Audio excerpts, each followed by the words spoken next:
Hey, everybody. Welcome back to another episode of the Melanated Midlife podcast, where today I want to give you some tips of what you might need to ask about or some questions you might need to consider when you are choosing to downsize your living arrangements. You already heard the story of me and the hubby and how we downsized from a big suburban house down to a high-rise apartment. But there are some things that we learned along that process that might help you if you are choosing to do the same thing. So I want you to stay tuned for some tips that I'm going to provide you so that you can start to have some non-negotiables when searching and shopping for your next living arrangements. So stay tuned.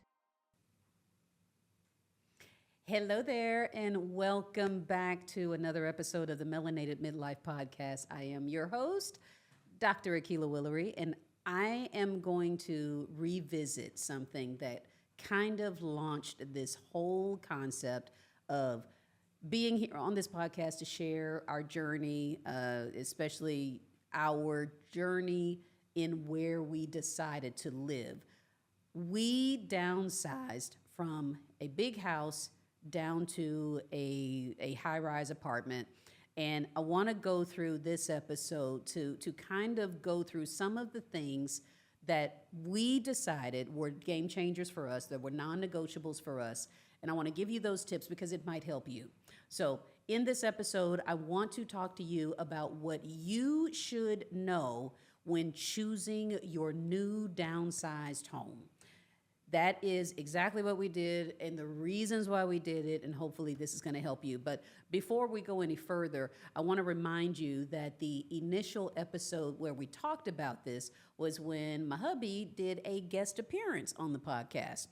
He and I did an entire conversation about some of our inside discussions, some of the things that we started making lists about. When we decided to do this whole downsize thing, I want you to go back and look at that episode and see how we came to this decision. So let's talk about that.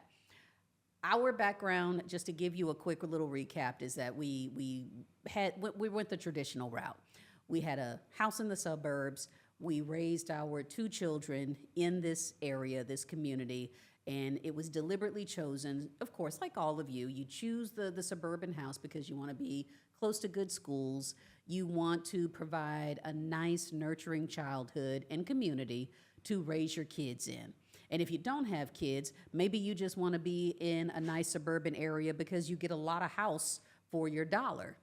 And that all of those are valid reasons for choosing wherever you live. And we were in that phase of life where all of our choices, everything that was important to us, was really about what was going to be best for the kids. That was pretty much where we were. I mean, whether it was about prioritizing their needs, their community, their safety, the activities that they would be involved in, all of that was about them. It was about the kids. What was best for our children as parents? What could we do to make sure that they stayed safe, that they felt nurtured, that they blossomed and had access to everything that we needed? But when they moved out, when our kids both went away to college, that changed. And the choices we were making were no longer about prioritizing their needs.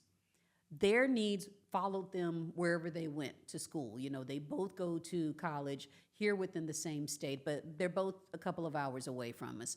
So us, me and the hubby, being in that big house together, there just wasn't a need for 4 bedrooms. There wasn't a need for a big backyard for somebody to play in. We didn't have a lot of folks that were coming to visit us or whatever, so just we had a whole lot of space in the house that we just no longer needed to access. We could close doors and not go into them for weeks. I could clean a bathroom upstairs and nobody was going to be using it again anytime soon. So it got to a point where it was kind of like, do we need this anymore? So what we did want, we had to really get very clear on what it was that we wanted. We knew we didn't want to take care of anything. We did not want the maintenance. We didn't want to worry about the roof being replaced. We didn't want to worry about cutting the grass or anything like that. So we very quickly decided that we wanted to be someplace where we didn't have to maintain a yard. We didn't have to maintain the exterior of the fixture at all. That was a big thing for us. We wanted to be inside the city. And to understand, again, let me remind you that I live in Houston, Texas, and Houston, Texas is a massive, just flat, spread out metropolitan area. So you can drive from one end of Houston to the other end of Houston for an hour and still be in Houston. That's kind of the joke around here. But the places that we wanted to be, the social outings that we wanted to be, it was always inside the city. And living in the suburbs and wanting to go to entertainment, go to restaurants, or visit friends that were inside the city, it was a hike for us to just go out on the weekends. And, at our age, we wanted to get out and have some fun. We didn't want to just sit at home on Saturday night. Sometimes we wanted to go out and, just hook up with some people. So that drive and being someplace where it was inner city, maybe a little bit edgier, far more diversity, where there were lots of different people and cultures to interact with, that was important to us. So that was one piece. But as far as the accommodations are concerned, I'm sure you guys have noticed, we've gotten a lot of comments about being in the downtown area. You see the Houston skyline behind me, and it was very deliberate. We decided that we wanted some luxury accommodations. Yeah, I have no shame in saying that we wanted to live well, and we were willing to pay for it. Now, I say that not to brag and say like, oh, we got all this money to spend on a rented space. That's not the case at all. What we did was very deliberate. We made a budget comparison of what we were spending with our mortgage, with lawn care, with other things, upkeep of the house, versus what we would have spent in a rented, where we are now, in a high-rise apartment where all of those other fees no longer existed. And at least for us, it was a wash. We realized that what we were spending on just the upkeep of a suburban house versus what we'll be spending in rent and the luxury accommodations, they were kind of the same. So we really didn't have to change our budget. We didn't have to change jobs. We didn't have to dip into savings or anything like that. We basically have the exact same budgetary output now. But with that, we have proximity to entertainment. We are close. We actually are walking distance from all the entertainment, restaurants, and shops that we want to have. Those were non-negotiables for us because we realized that being in a walkable community was a game changer, because our other goal, which I'll talk about in another episode, is our decision to go down from a 2-car household to a 1-car household, because we both work from home. Everything that I do, business-wise, work-wise, or whatever, it's all digital. So neither one of us drives into an office or to another location to earn a living anymore. So being someplace where, like right here, we literally have weeks where we don't crank up our cars at all. And we had to really reevaluate, did we want 2 car notes for them to stay parked in the garage most of the time? So after being here in this situation for a year, and that being pretty much the consistent outcome week to week, we realized that we were indeed able to go down to a single car household, I'll say. So that was something else. Those are all the things that we wanted. Those were the non-negotiables for us. But I want you to think about your own personal situation. And I have 7 questions that I think you might benefit from asking yourself when choosing your new downsized home. So if you're in a situation like us where you're empty nesters, or maybe you never had kids and you just realize that you've got more house than you want to take care of, here are 7 things that I really want you to ask yourself. First thing that I want you to ask is, whatever place that you decide to move to, if it is a high rise like where we are now, ask if Airbnbs, short-term rentals are allowed in that rental community. Reason why, and this was us, again, don't come for me, but we realized that there were some places where short-term rentals were allowed, and it just caused there to be a lot of traffic coming in and out of those spaces.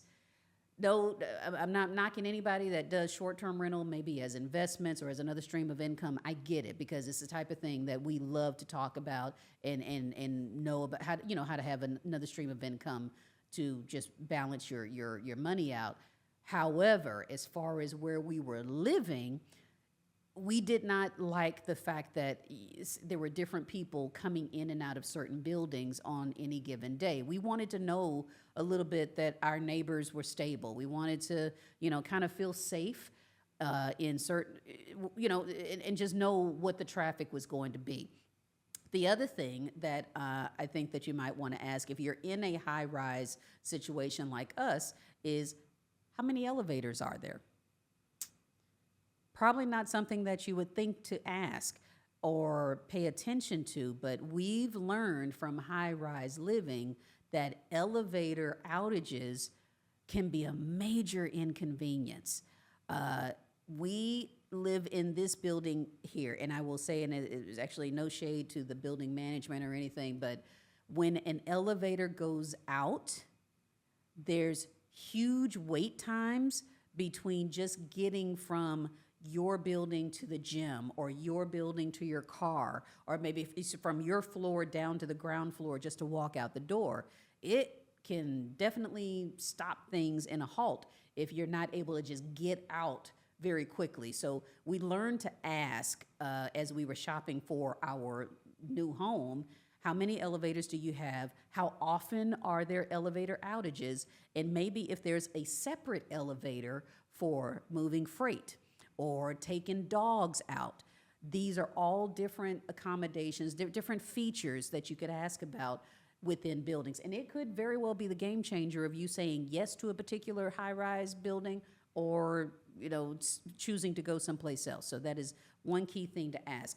Another thing, I mentioned dogs. Ask about the doggy amenities.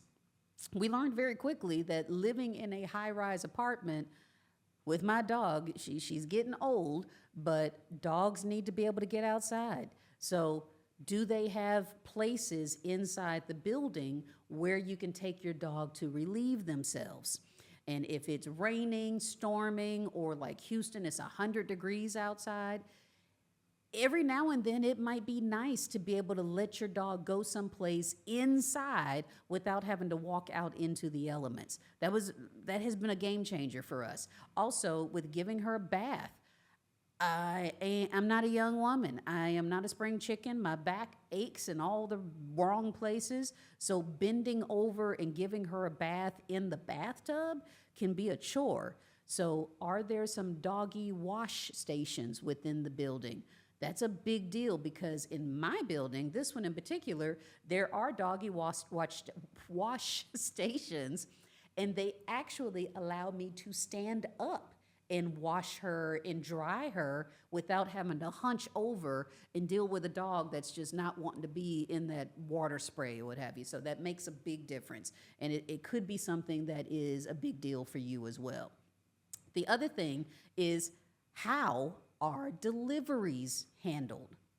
This is a question that I think I probably learned to ask first, because in this day and age with DoorDash, fast food deliveries, grocery deliveries, I don't know, anything that could be delivered.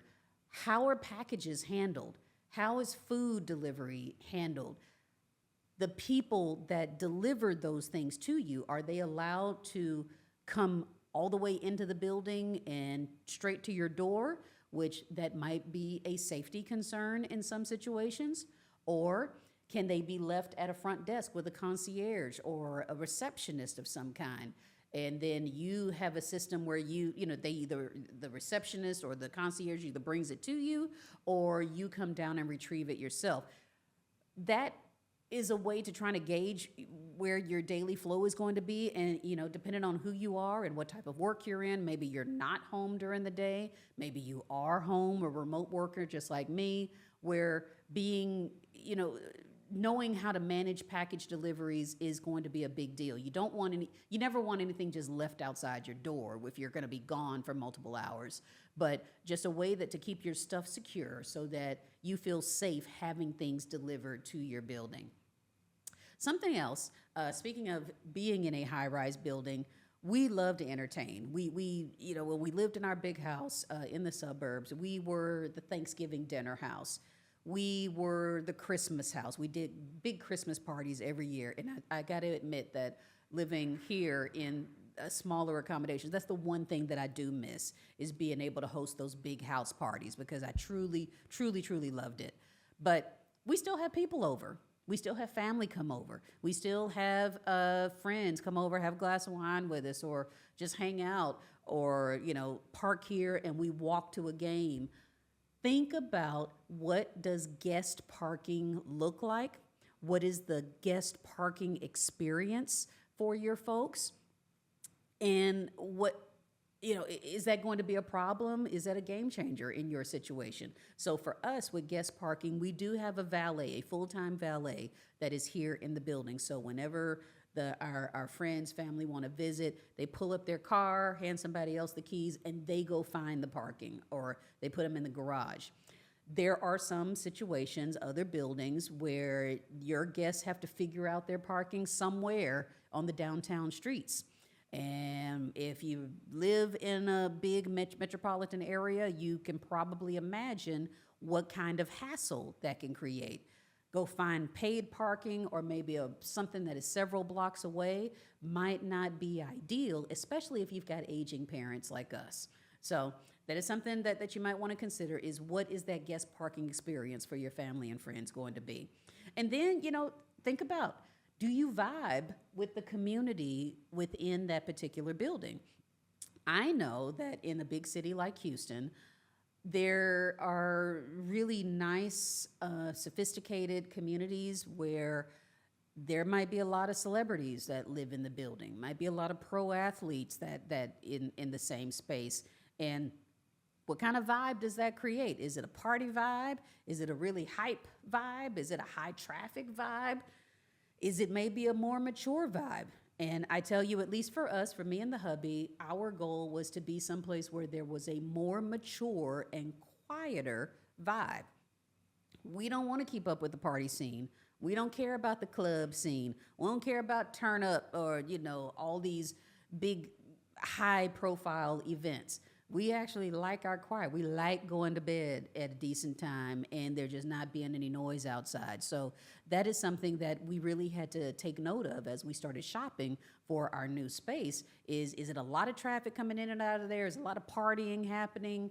Is it just a lot of random people coming in and out all times of day? That's a big deal. So if you really want to ask yourself, and when you go and tour these types of buildings, ask these types of questions. There's some things that they won't be able to answer for privacy reasons, but there's some basic things that they can tell you about the vibe of the community. And I encourage you to be persistent in trying to get the answers that you're seeking. And then just general security. Think about any place that you decide to live. You want to be able to lay your head down at night and feel safe. So for us, we were very concerned about parking garage access. Could anybody drive into the garage and just be there to cause havoc, damage to your cars? Or, we are in an area, I hate to say that in most downtown areas, you do have a unhoused, homeless population that is just, they're sharing the space with you. And is it something that you're okay living near, or is it going to leave you a little unnerved? That's a question to ask. Now with us, we do have, a lot of folks that are living on the streets, unfortunately, in this immediate area. So, is it a situation where there may be conflicts, there may be engagements that you do or don't want to be a part of? Be real about it, because that will be your life every single day. Are there security cameras that, are able to catch certain incidents in the act? And then visitor access. Are random people able to just walk into your building and walk straight up to your door? That's a big deal, especially for us. Again, we a little bit older, so we don't put up with a lot of nonsense. So making sure that we felt completely secure inside the building was a must. So with everything that I've told you today, I hope that it's going to give you some insights of some of the questions that we had to ask or learn to ask as we were shopping around for our new downsized home. But if you still have questions, maybe there's some things that I missed. Maybe there's some things that you want to know that I just kind of glazed over. Put it in the comments. I would love to be able to help you if this is where you are. If you're thinking about downsizing and moving into a high rise like us, moving into an apartment community of any kind, hit me up. I am more than happy to share our experience, maybe to guide you down, a particular path that will get you exactly what you want. Because giving up your home and moving into a rented space, especially a smaller rented space, it's a huge decision. And if we're real with ourselves, once you hit midlife, there's just a whole lot less that you're willing to put up with. So I want you to make that decision with confidence. I want you to feel like whatever you're doing, that you're not settling. And more than anything, if you got some good tips, share them with us, share them with me, and I would love, love, love to just continue to grow this conversation within the Melanated Midlife community. So until next time, folks, I will leave you with that, but I am always, always grateful that you find yourself here. Please keep coming back. Like I said, hit like and subscribe, and definitely share this message with someone who needs to hear it. All right, until next time, y'all take care.